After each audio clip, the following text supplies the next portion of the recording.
I played World of Warcraft for about 2 years. Did you know that video games affect your eyes?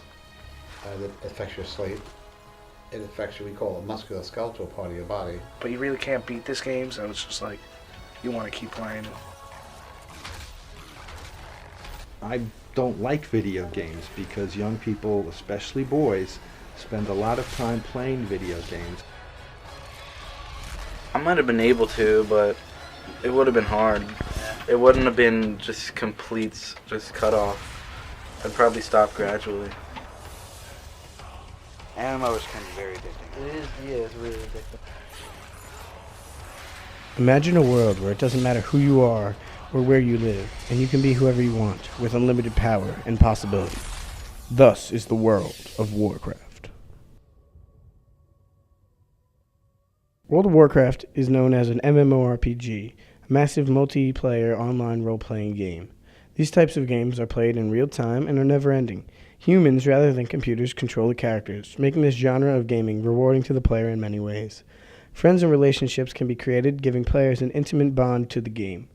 By far, the most popular of this type of game is World of Warcraft, with more than 9.3 million players.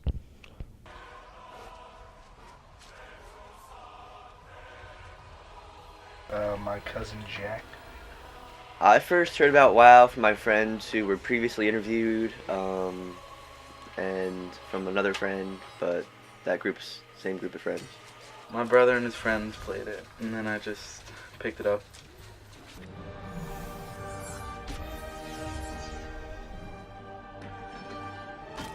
They're longer. There's like more stuff you can do. It's like kind of funner, I guess.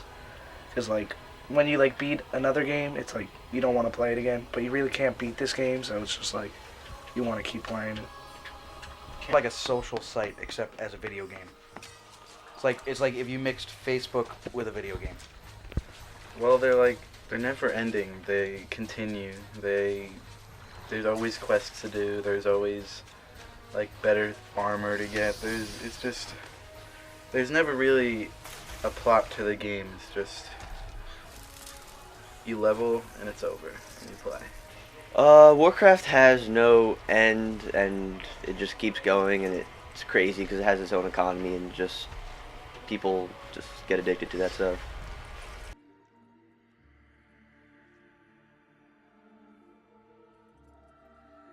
Not immediately. I mean, I kind of started to like it, and then I didn't play for a while. I just kind of just sat back. But once I started playing, it was like, I don't know, probably 2 months after I found out. I used to make fun of the game, and I thought it was gay until I saw my friends playing it and actually got into it, and then I realized that it was kind of fun at first, and then I just kept playing. People like video games because they're fun and don't take a lot of effort. It's a solitary activity, and one can enjoy their achievements as genuinely as if they're really accomplished something. My name is Bill Schroeder. I'm Director of Community Services in Wall Township. That includes the Youth Center, Recreation, and Public Assistance.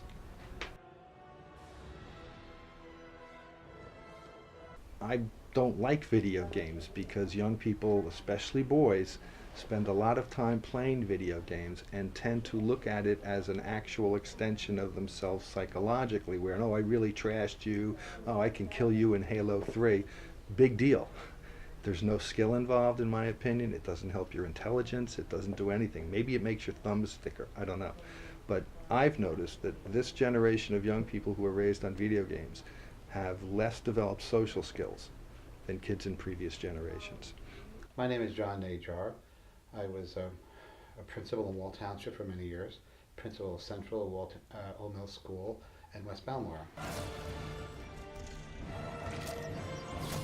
I think so, sure. If someone identifies something in their life as a problem, then they probably need help.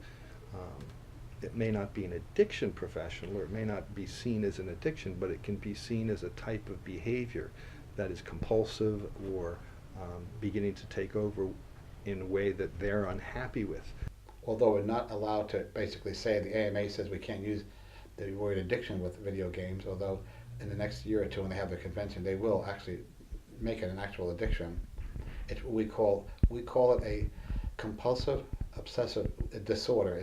It's a form of impulse disorder, where the definition of it is the failure to resist. It's the beginning of the addiction. In other words, the brain channels are setting up for the actual pattern for the addiction, the constant use.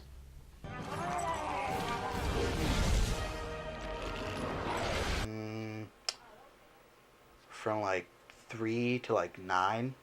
I used to play about 5 hours a day after school. After I ate dinner, I just played until I passed out. On the weekends, I wouldn't want to stay inside and be like a hermit and just keep playing At the night. game.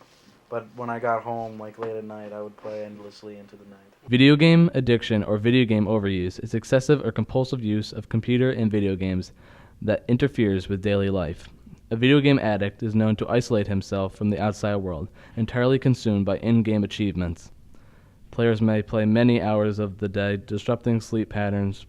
Two of our friends actually would play, even on school nights, till 3, 4 in the morning, and just Skip school some skip days. school some days, or just sleep in school. One is currently out of school and still plays the game. Talking to me about what was an impulse control disorder. I said, well, in normal thinking processes, we're able to go about our day in a normal sense. But I also like to look at addiction as the effects on health. I mean, someone who's exercising 5 hours a day, are they endangering their health?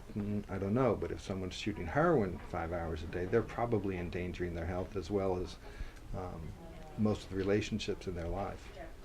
With a person who happens to have an alcoholic problem or a drug problem, they focus on that, their normal routine with their minds, always thinking about that.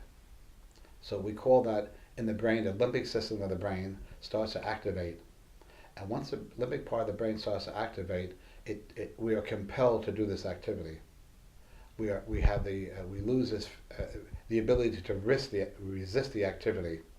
So the impulse control disorder is the inability to resist. Well, I think addiction is pretty much determined by the detrimental value it has on a life. Some countries, such as China, are developing ways to cut the benefits of playing MMORPGs, such as World of Warcraft, for excessive hours at a time. For example, after 3 hours of play, the ability to level up or gain rewards decreases by 50%. After 5 hours of continuous play, all benefits are eventually cut altogether.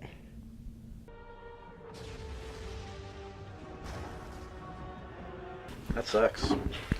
I mean, there's been times I've played more than 3 hours, and that I would be pissed if they took away my XP.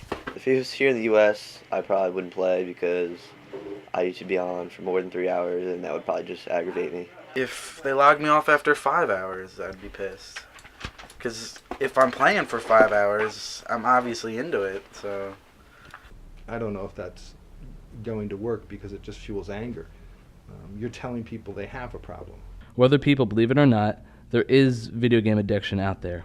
Online Gamers Anonymous, an American nonprofit organization formed in 2002, was created due to this fact. And Sean Willie, he was from Pennsylvania, and Sean Willie's mother was devastated by her son. She found him, he committed suicide, and she set up the Algernon.com.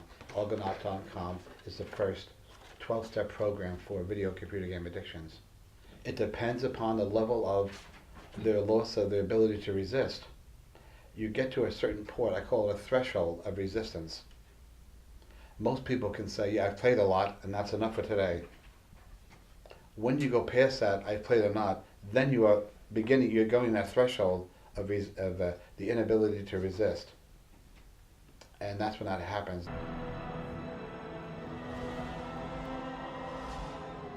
Yeah. Shut up, you were. I was worse, but Yeah. at a time he was worse. For a certain period of time, I was addicted to WoW, but that was the only really video game I got into, and I haven't really played any others since or before, so not a lot of video games I was addicted to. There's people who are worse than I am, a lot worse. I have friends a lot worse than I am. No, not really, but at one point, yes. Because, like, one time I'd, like, really wanted to play it, but now I still want to play it sometimes, but Not really that much. Before you got your computer, I was worse. Yeah. But once you got a computer, I kind of went downhill of wanting to play. I mean, I've stopped. So, and I have friends that started before me and are still playing, so.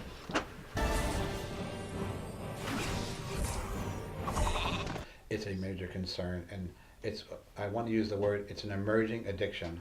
I would think it's got to be of some concern, but for most people, I don't think it can turn into a positive experience, because I don't think it's, when you experience victory in a video game, it's not a victory. When you experience victory playing pickup basketball with your friends, that's a victory. The feelings that you get from each are very different because of the social interaction involved. 98% of the people in this country have some type of video and computer game apparatus, text messaging. And what's happening is that if you look at, there's 300 million people in this country, say 100 million people have in their households, that is a major, major problem.